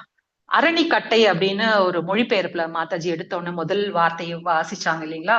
சோ அப்ப அந்த அரணிக்கட்டை அப்படின்றது என்ன, அதை வந்து பயன்படுத்துவாங்களா யாகம் பண்றதுக்கு. எப்படி கட்டைனா என்ன அப்படின்னா இந்த அரணிக்கட்டையை என்ன பண்ணுவாங்களாம், கடைவாங்களாம். அந்த அரணிக்கட்டையை கடையும் பொழுது பாத்தீங்களா அதுல இருந்து ஒரு நெருப்பு வருமா. அந்த நெருப்பை கொண்டு யாகம் செய்வாங்களாம் பழைய காலத்துல வந்து. சோ இதுதான் நெருப்பு வந்து உற்பத்தி செய்யக்கூடிய ஒரு வஸ்துவா அந்த அரணிக்கட்டை உபயோகப்படுத்தினாங்க அப்படின்னு சொல்லப்பட்டிருக்கு. அரணிக்கட்டை உராய்வதனால மாமுனிவர்களும் ரிஷிகளும் அப்படின்னு போட்டிருக்கு. சோ அதை யூஸ் பண்ணிதான் அவங்க யஜ்ஞம் பண்ணாங்க. ஏன்னா முந்தின பதத்துல பகவான் யஜ்ஞமாவும் இருக்காரு அப்படின்னு சொல்லப்படுறாங்க இல்லையா? இந்த யஜ்ஞம் மூலியமாவும் நம்ம பகவானை உணர முடியும் அப்படின்றதுதான் 35th ஸ்லோகாக்கும் 36th ஸ்லோகாக்கும் உள்ள கனெக்ஷன். சடங்குகள் என்ன, அதுக்கான விஷயங்களை நம்ம பண்றோம், எதுக்காண்டி அந்த யாகம் பண்றோம், அந்த சடங்காவும் பகவானே இருக்கிறாரு அப்படின்னு சொல்லப்படுது. அப்ப பாத்தீங்கன்னா அந்த காலத்துல no lighter, no matchbox எதுவுமே கிடையாது. இந்த அரணிக்கட்டையை உபயோகம் பண்ணிதான் தீயை வந்து எடுத்துட்டு வந்து அதன் மூலியமா யாகம் பண்ணாங்க அப்படின்னு சொல்லப்படுது. சரிங்களா? இன்னைக்கும் பாத்தீங்கன்னா நிறைய இடத்துல இந்த அரணிக்கட்டை பயன்படுத்தி யாகம் பண்றாங்க அப்படின்னும் சொல்லப்படுது. சரி, வேற எப்படி எல்லாம் நம்ம இதை பத்தி இன்னும் நிறைய புரிஞ்சுக்கலாம் அப்படின்னா டீச்சிங்ஸ் ஃப்ரம் ஆயுர்வேதா அப்படின்ற ஒரு புத்தகத்துல பத்மாவதி மாதாஜி வந்து சொல்லியிருக்காங்க. ரொம்ப அழகான ஒரு லெக்சர். ஜூன் 19, 2012 இந்த லெக்சர் சொல்லியிருக்காங்க. அதாவது எல்லா உயிரினங்களின் உடல்களிலும் பகவான் வந்து செரிமான நெருப்பாக இருக்கிறார் அப்படின்றதையும் சொல்லப்படுது. அப்போ நம்மளுக்கு 4 வகையான உணவுப் பொருட்களை ஜீரணம் பண்ணுது நம்ம உடம்பு. அந்த ஜீரணம் பண்ணக்கூடிய வஸ்துவா என்ன இருக்குன்னா பகவான் நெருப்பாக இருக்கிறார். இதெல்லாம் ஹிடன். பகவான் வந்து மறைந்த ஒரு பொருளா நம்ம உடம்புக்குள்ள இருக்கிறாரு. பரமாத்மாவா இருக்கிறாரு, நெருப்பா இருக்கிறாரு, காற்றா இருக்கிறாரு, அப்புறம் உயிர் மூச்சா உள்ளேயும் வெளியும் போகக்கூடிய காற்றா நம்மளுக்குள்ள இருக்கிறாரு, 4 வகை உணவுகளை செரிமானம் பண்ணக்கூடிய நெருப்பா இருக்கிறாரு. இத்தனை விஷயமா பகவான் நம்மளோட இருக்காரு அப்படின்னு பூமி மாதா நம்மளுக்கு புரிய வைக்கிறாங்க. அப்போ என்ன ஆயுர்வேத சாஸ்திரப்படி என்ன பண்றாங்க, வயிற்றுல எப்பயுமே ஒரு நெருப்பு இருக்கு அப்படின்றத நம்மளுக்கு தெரியும் இல்லையா? அப்ப நம்ம உடம்பு பஞ்சபூதங்களால் ஆனது. அந்த நெருப்பு நாம் சாப்பிடக்கூடிய அனைத்து வஸ்துகளையும் ஜீரணம் பண்ணுது. சரியா ஜீரணம் பண்ணல அப்படின்னா என்ன, நோய்வாய்ப்படக்கூடிய வாய்ப்புகள் நிறைய இருக்கு. அடுத்த வேளை நம்மளுக்கு பசிக்காது. அப்ப நெருப்பு இங்க என்னவா இருக்கு, பகவானுடைய பிரதிநிதியா இருக்கு, ரெப்ரசன்டேட்டிவா அங்க வந்து வேலை பார்க்குது. பகவானே தான் இருந்தாலும் பிரதிநிதியா அங்க வந்து நம்ம உடம்புக்குள்ள இருந்து மறைப்பொருளா அங்க வந்து வேலை பார்த்துட்டு இருக்கு அப்படின்னு சொல்ல. அப்போ வேத மந்திரங்களும் பிருஹத் ஆரண்யகா உபனிஷதம் 5.9.1லயும் என்ன சொல்றாங்க, பகவான் நெருப்பு வடிவத்தில் அனைத்து ஜீவராசிக்குள்ளும் இருக்கிறார். அயம் அக்னிர் வைஸ்வானரோ யோ யாம் அந்த புருஷோ ஏந்தம் அன்னம் பச்சியதே. அப்ப பகவான் வந்து என்ன நெருப்பா இருக்கிறாரு அப்படின்னு எவ்வளவு உபனிஷதங்களிலும் நம்மளுக்கு வந்து ஹிண்ட் கொடுத்துட்டே இருக்கிறாங்க அப்படின்றதை நம்ம புரிஞ்சுக்கணும். அப்போ வேதாந்த சூத்திரத்திலும் இத பத்தின விளக்க உரை இருக்கு 1.2.27ல. என்ன அப்படின்னா சப்தாதித்யோந்த பிரதிஷ்டாஞ்சக, இறைவன் ஒளிக்குள்ளும் உடலுக்குள்ளும் காற்றிலும் வயிற்றிலும் ஒரு சக்தியாகவும் எப்பொழுதுமே இருக்கிறார் அப்படின்றதையும் நம்ம பார்க்கணும். சரி, இந்த கட்டையின் மூலியமா யஜ்ஞம் வந்துருச்சு இல்லைங்களா? யஜ்ஞம் உற்பத்தி பண்றாங்க. அப்போ இந்த யஜ்ஞம் மூலியமா வேற என்னெல்லாம் நடக்குது அப்படின்னா இந்த ஸ்லோகத்துல ஒரு வார்த்தை பாத்தீங்கன்னா ஜாத்த வேதம் அப்படின்னு கொடுத்துருக்காங்க. அந்த ஜாத்த வேதத்துக்கான அர்த்தம் என்ன அப்படின்னா இந்த யஜ்ஞத்தின் மூலியமா நம்ம என்னெல்லாம் நம்மளுக்கு ஒரு அட்வான்டேஜ் இருக்கு அப்படின்றதையும் பூமி தேவி இங்க நம்மளுக்கு எடுத்து சொல்றாங்க. என்ன அப்படின்னா ஸ்ரீமத் பாகவதம் 9:14-46 இந்த ஸ்லோகத்துல இந்த ஜாத்த வேதம் அப்படின்ற ஒரு வார்த்தையை குறிப்பிட்டிருக்காங்க. சோ அதுக்கான அர்த்தம் என்ன அப்படின்றதுன்னா பௌதீக சுகத்திற்காக செய்யப்படும் ஒரு செயல் அப்படின்னு சொல்லியிருக்காங்க. அதுக்கு உதாரணமா என்ன அப்படின்னா அரசன் புரூரவா அப்படின்ற ஒரு அரசன் இந்த ஒரு மாதிரி யாகத்தை பண்ணி தனக்கு மகன் வேண்டும் அப்படின்ற ஒரு வேள்வியை நடத்தி அதுல அவருக்கு வந்து வெற்றியும் அடைஞ்சு அவருக்கு ஒரு மகன் வந்து கிடைச்சது, தோன்றினாங்க அப்படின்ற மாதிரி அந்த பதத்துல சொல்லப்பட்டிருக்கு. அப்ப பாத்தீங்கன்னா இந்த யாகத்தின் மூலியம் என்ன நடக்கும், ஒருவர் மகனை பெறலாம், இப்போ இனிஷியேஷன் செரிமனிஸ் எல்லாம் நடக்கும்போது பாத்தீங்கன்னா யாகம் வளர்த்து அவங்களுக்கு வந்து குரு சிஷ்ய பரம்பரை அந்த தொடர்பு ஏற்படுத்திக்கணும்னு யாகம் வளர்ப்பாங்க. சோ அதை தவிர இந்த யாகத்தின் மூலியம் 3 விஷயங்கள் நடக்குது. ஒண்ணு மகனை பெறலாம், இன்னொன்னு பாத்தீங்கன்னா குரு சீடனை பெறலாம். முக்கியமா இன்னொரு விஷயம் என்ன சொல்லப்படுறது, வேத மந்திரங்களாலும் இந்த பிரணவ மந்திரங்களாலும் யஜ்ஞம் பண்றதின் மூலியமான என்ன ஆகும் அப்படின்னா விந்து அணுக்களை நாம் உற்பத்தி செய்ய முடியும் அப்படின்னு இந்த 3 விஷயம் யஜ்ஞம் பண்ணும்போது நம்மளுக்குள்ள நடக்குது அப்படின்றதையும் இதன் மூலியமா நம்ம தெரிஞ்சுக்கலாம். அது ஃபுல் டிஸ்கிரிப்ஷன்ஸ் வந்து 9/14/46 கொடுத்திருக்காங்க. சோ இந்த குறிப்பெல்லாம் எடுத்து வச்சுட்டு டைம் கிடைக்கிறப்போ நீங்க பொறுமையா படிச்சுக்க. வேற என்ன சொல்றாங்க அப்படின்னா பகவான் வந்து காற்றாக இருக்கிறார். அதாவது 2.17 வந்து சொல்றாங்க. பிரசன்ன உபனிஷத்திலும் இத பத்தி 13வது சாப்டர்ல சொல்லியிருக்காங்க. 5 விதமான காற்றை பத்தி சொல்லியிருக்காங்க. என்ன? பிராண, அபான, உதான, சமான, வியான. சோ சில காற்றுகள் மேல் நோக்கி போருக்கு, சில காற்றுகள் கீழ் நோக்கி செயல்படுது இல்லைங்களா? சோ அப்போ இந்த ஜாத்தவேதா நெருப்பை எப்படி உண்டாக்குறாங்க, அந்த நெருப்பு மூலியமா பகவான் எப்படி இருக்காரு, காற்றின் மூலியமா நம்மளுக்குள்ள எப்படி வேலை பாக்குறாரு அப்படின்னு இவ்வளவு விஷயங்கள் பூமி தேவி நம்மளுக்கு சொல்றாங்க. ஏன்னா பகவான் சிறப்புகளை எல்லாம் நம்ம தெரிஞ்சுக்கணும் அப்படின்ற மாதிரியான ஒரு பிரீஃப் டிஸ்கிரிப்ஷன்ஸ் வந்து இங்க பூமி தேவி நம்மளுக்கு சொல்றாங்க. ஏன்னா இந்த வாராக அவதாரம் மற்ற அவதாரம் மாதிரி ரொம்ப பார்த்தா அப்படியே பிளசண்டா இருக்கக்கூடிய அழகா இருக்கக்கூடிய ஒரு அவதாரம் இல்ல. அதனால அந்த அருவெறுப்பு தன்மை நம்மளுக்கு வந்துடக்கூடாது. எந்த ரூபம் எடுத்தாலும் பகவான் தான், தெய்வீகமானவர் தான் அப்படின்னு நம்ம மேலும் புரிஞ்சுக்கிறதுக்கோசரம் இந்த மாதிரி சிறப்புகள் எல்லாம் வந்து பூமி தேவி நம்மளுக்கு சொல்றாங்க. அவரோட தன்மை தெய்வீகமானது, ஆனந்தமானது அப்படின்னு நம்ம பண்ணி தூய பக்தி நம்மளுக்கு செய்யறதுக்கான ஒரு வழிகாட்ட கொடுக்குறாங்களாம் பூமி தேவி. அப்படி என்ன சொல்றாங்க, வேற என்ன சொல்றாங்க அப்படின்னா இந்த பூமி தேவி வேற என்ன சொல்றாங்கன்னா பகவானை மறைமுகமாக நம்ம தொடர்பு கொள்ளக்கூடாது, பகவானை நேரடியாக நம்ம தொடர்பு கொள்ளணும். அந்த நேரடியா அப்படின்றதுக்கு என்ன ஒரு அர்த்தம் அப்படின்னா பகவானுக்கு வந்து நம்ம பக்தி செய்யணும். பிற யோகங்கள் மூலியம் நம்ம தொடர்பு கொள்ளக்கூடாது. என்ன அப்படின்னா ஞான யோகம், தியான யோகம், இதெல்லாம் வெரி லாங் ப்ராசஸிங். இது மாதிரிலாம் மறைமுகமா செய்யக்கூடிய விஷயங்கள். ஆனா இங்க பூமி தேவி என்ன சொல்றாங்க, பகவானை நேரடியாக நம்ம பக்தியின் மூலம் நம்ம தொடர்பு கொள்ளணும் அப்படின்னு சொல்றாங்க. அதுக்கு இந்த பக்தி வந்து qualified, it's a qualified process to approach god அப்படின்னு சொல்றாங்க. சோ இத வந்து எப்படி பண்ணணும், பக்தியை வந்து ஏனோ தானமா பண்ணக்கூடாது, இதயபூர்வமான ஒரு பக்தி நம்ம வந்து செய்யணும். அந்த பக்தி தொண்டு தூய்மையா இருக்கணும் அப்படின்னு சொல்றாங்க. Not mixed. அதாவது பக்தி தொண்டு வந்து பாத்தீங்கன்னா எதையோட கலந்து பண்ணக்கூடாது, மிஸ்ர பக்தி இருக்கக்கூடாது, மிக்ஸ்டு டிவோஷன்ஸ் இருக்கக்கூடாது, மிக்ஸ்டு பக்தி இருக்கக்கூடாது. அது என்ன மிக்ஸ்டு பக்தி அப்படின்றத ஸ்ரீலா விஸ்வநாத் சக்கரவர்த்தி டாகூர் தன்னோட பகவத்கீதை கமெண்ட்ரியில சொல்லியிருக்காரு. என்ன அப்படின்னா 3 விதமான பக்திகள் சொல்லியிருக்கார். கேவல பக்தி, இட்ஸ் மீன்ஸ் பியோர் டிவோஷன். அதுல வந்து எந்த கலப்படமுமே இல்ல, 100% டிவோஷன், வெறும் பக்தி தான் இருக்கு.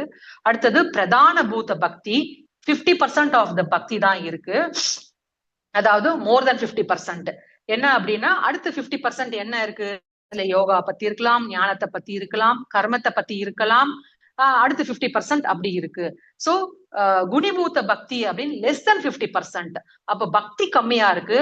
மீதி வந்து என்ன, ஞான யோகம், கர்ம யோகம், மீதி தியான யோகம், இந்த மாதிரியான விஷயங்கள்ல அந்த மாதிரி ப்ராசஸ் பண்ணி லெஸ் 50%, ரொம்ப கம்மியா தான் இவங்க எல்லாம் பக்தி பண்றாங்க அப்படின்னு சொல்லப்படுது. அப்ப கேவல பக்தி பண்ணக்கூடியவர்கள், எந்த மிஸ்ர பக்தி மிக்ஸ்டு பக்தி இல்லாம பண்ணக்கூடியவர்கள் கோலோக பிருந்தாவனம் போவாங்க. அப்புறம் பிரதான பக்தி பண்ணக்கூடியவர்கள் பாத்தீங்கன்னா they will attain to Vaikuntha.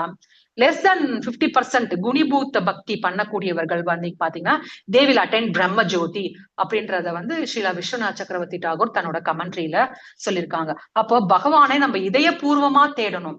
எப்படி தேடணும் அப்படின்றது ஸ்ரீமத் பாகவதம் 2nd canto 9.36 சொல்லியிருக்காங்க. 3rd cantoல 9.11 வந்து முழுமையான ஒரு பக்தி அப்படின்றதையும் சொல்லி கொடுத்திருக்காங்க. சோ இதெல்லாம் இந்த குறிப்பு எடுத்துட்டு நீங்க போய் படிங்க. அப்ப பகவானை எந்த ரூபத்தில் நாம வழிபட்டாலும் அந்த ரூபத்திலே பகவான் நம்மளுக்கு காட்சி கொடுப்பாரு. எதனால அப்படின்னா பகவானோட அந்த காரணமற்ற கருணை.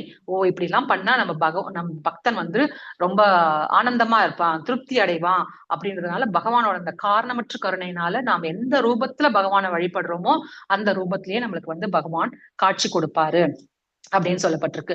இந்த 3:9:11 தொடர்புடைய சைத்தன்ய சரிதாமிரதத்திலும் அத்வைத ஆச்சாரியார் வந்து பாத்தீங்கன்னா ஸ்ரீ சைத்தன்ய மகாபிரபுவை இந்த பூமிக்கு, இந்த பூலோகத்துல அவதாரம் பண்றதுக்காண்டி என்ன பண்ணாரு, கங்கா தீர்த்தமும் துளசியும் வச்சு என்ன பண்ணாரு, சத்தமா பகவானை சைத்தன்ய மகாபிரபுவை கூப்பிட்டதுனால அவர் அந்த அண்டத்தை பிழந்துட்டு உள்ள வந்து அவதாரம் பண்ணினதா சொல்லப்பட்டிருக்கு சைத்தன்ய சரிதாமிரதத்துல.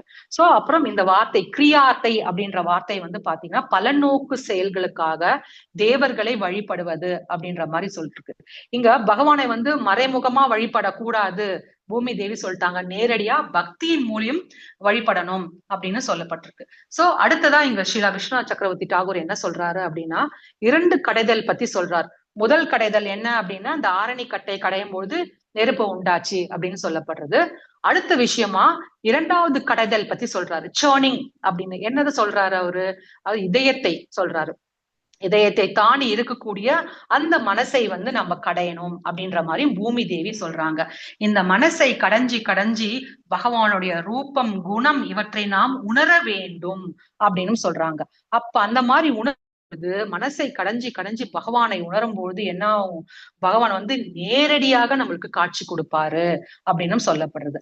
அப்ப அந்த மனதை எப்படி கடைவது, என்ன டூல் அப்படின்னு கேட்கும் போது பாத்தீங்கன்னா பகவானுக்கு சேவை செய்வதுதான் உண்மையான அந்த கடைதல். அதுதான் சிறந்த வழி.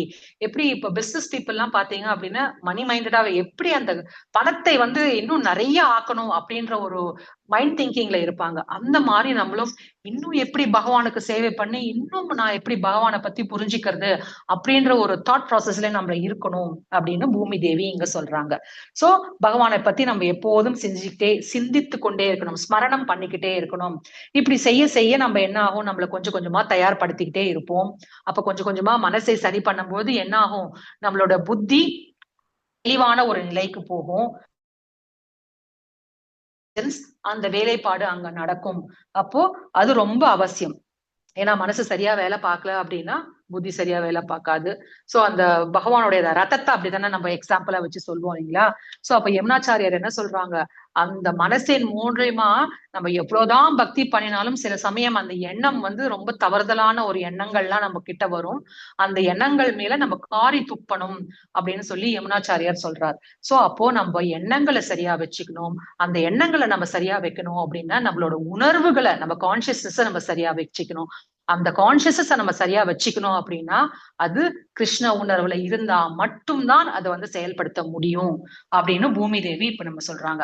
அதுக்கு என்ன பண்ணணும், நம்ம வந்து பயிற்சி பண்ணிக்கிட்டே இருக்கணும். நம்மளோட சாதனா பக்தியை நம்ம பண்ணிக்கிட்டே இருந்தோம் அப்படின்னா நம்ம உணர்வுகள் கொஞ்சம் கொஞ்சமா தூய்மை அடைந்து ஒரு நாள் கண்டிப்பா பேக் டு காட் போவோம் அப்படின்ற மாதிரியான விஷயங்கள் பூமி தேவி இந்த பிரார்த்தனை மூலியமா நம்மளுக்கு சொல்லித்தராங்க. சோ அதனால நாமளும் அந்த மாதிரியான ஒரு பக்தி செஞ்சு சீக்கிரம் அதீத நம்பிக்கை பகவான் மேல வளர்த்துக்கிட்டு நம்ம பூமி தேவி சொல்ற விஷயங்கள்லாம் நாமளும் கடைபிடிச்சு பகவானுடைய திருநாட்டுக்கு சீக்கிரம் சென்றடையணும் அப்படின்னு நாம எல்லாரும் வராகமூர்த்தியை பிரார்த்திச்சுக்கலாம். ஹரே கிருஷ்ணா. மிக்க நன்றி. ரொம்ப ரொம்ப சந்தோஷம். இந்த ஒரு வாய்ப்பு அளித்த எல்லா பக்தர்களுக்கும் மிக்க நன்றி மாதாஜி. ஹரே கிருஷ்ணா. ஹரே கிருஷ்ண மாதாஜி.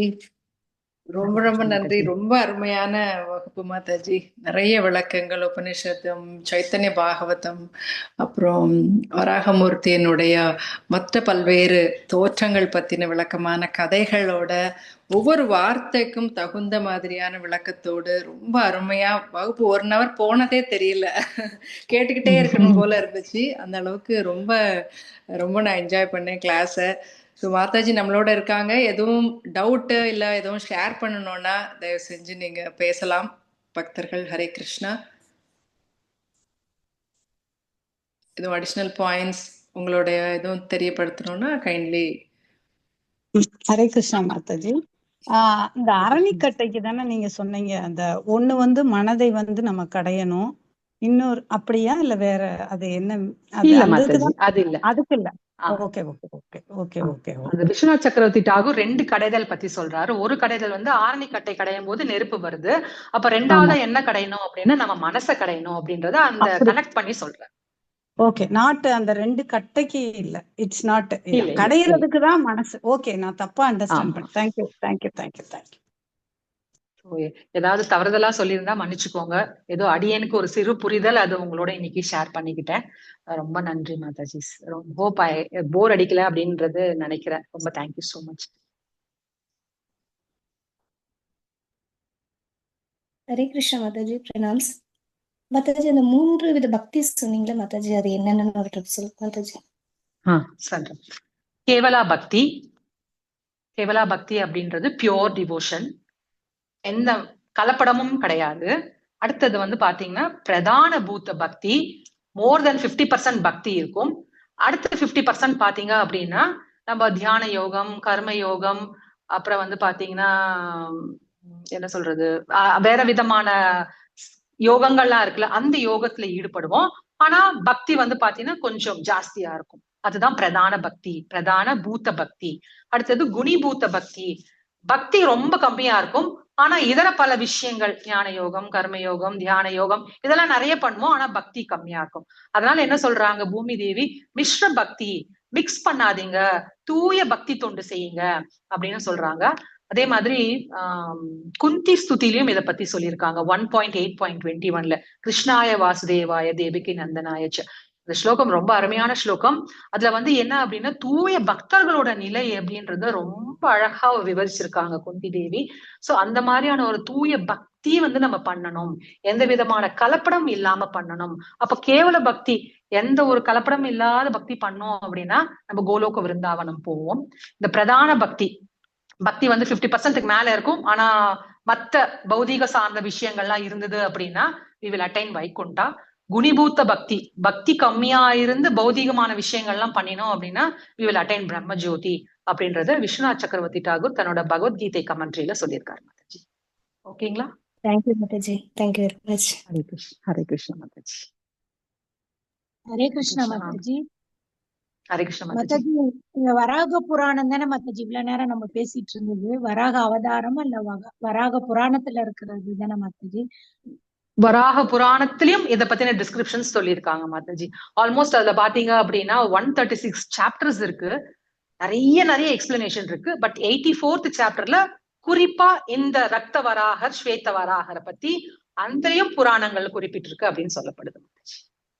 ஓகே, அப்போ இந்த வராகலட்சுமி வராகர் கிட்ட வந்து பூமாதேவி அம்மா வந்து கேட்பாங்கல்ல மாதாஜி, இந்த மாதிரி பக்தர்கள் எல்லாம் வந்து மரண தருவாயில இருக்கும்போது கட்ட மாதிரி இருப்பாங்க, அப்ப என்ன பண்ணுவீங்க அப்படின்னு, நீங்களே வந்து பக்தரை நீங்களே வந்து பண்ணுவீங்க, கூப்பிடுவீங்க அப்படின்ற மாதிரி எல்லாம் சொன்னது இந்த வராக புராணத்துல தானே மாதாஜி? இருக்கலாம் மாதாஜி, இன்னும் அடியன் ஃபுல்லா அது படிக்கல. இது வராக சர்ம சுலோகம் தானே சொல்றீங்க மாதாஜி? இந்த இப்ப சொல்றவங்க அதத்தானே கேக்குறீங்க? தெரியல மாதாஜி, எனக்கும் வராக சரம ஸ்லோகம். வராக சரம ஸ்லோகம். தேங்க்யூ மாதாஜி. நன்றி மாதாஜி. ஹரே கிருஷ்ண. லலிதா மாதாஜி. ஓகே மாதாஜி, ரொம்ப நன்றி. ஸோ எல்லா டவுட்ஸும் கிளியர் ஆயிடுச்சு. நம்ம அடுத்த வாரமும் இந்த சாப்டர்ல இருந்து நம்ம கண்டினியூ பண்ணுவோம்.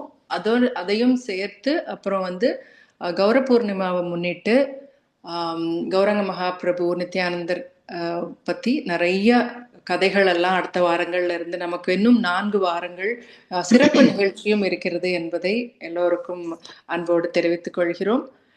மிக்க நன்றி பக்தர்களே, இணைந்திருங்கள். உங்க நண்பர்களுக்கும் தெரியப்படுத்தி நிறைய பேர் ஜாயின் பண்ணணும்ட்டு கேட்டுக்கிறோம். மிக்க நன்றி. ஸோ முடிவு பிரார்த்தனையோடு இந்த வகுப்பை முடித்துக் கொள்கிறோம். ஏகம் சாஸ்திரம் தேவகி புத்திர கீதம், ஏகோ தேவோ தேவகி புத்திர ஏவ, ஏகோ மந்திரஸ்தஸ்ய நாமானி யானி கர்மாபி ஏகம் தஸ்ய தேவஸ்ய சேவா, त्वमेव माता च पिता त्वमेव बन्धु च सखा त्वमेव विद्या द्रविणं त्वमेव सर्वं मम देव देव। कृष्णाय वासुदेवाय हरये परमात्मने प्रणतक्लेशनाशाय गोविन्दाय नमो नमः। कृष्णाय वासुदेवाय देवकीनन्दनाय च नन्दगोपकुमाराय गोविन्दाय नमो नमः। वसुदेवं सुतं देवं कंसचाणूरमर्दनं देवकी परमानन्दं कृष्णं वन्दे जगद्गुरुं। कात्यायनी महामाये महायोगिन्नदीश्वरी नन्दगोपसुतं देवी पथिं मे कुरुते नमः।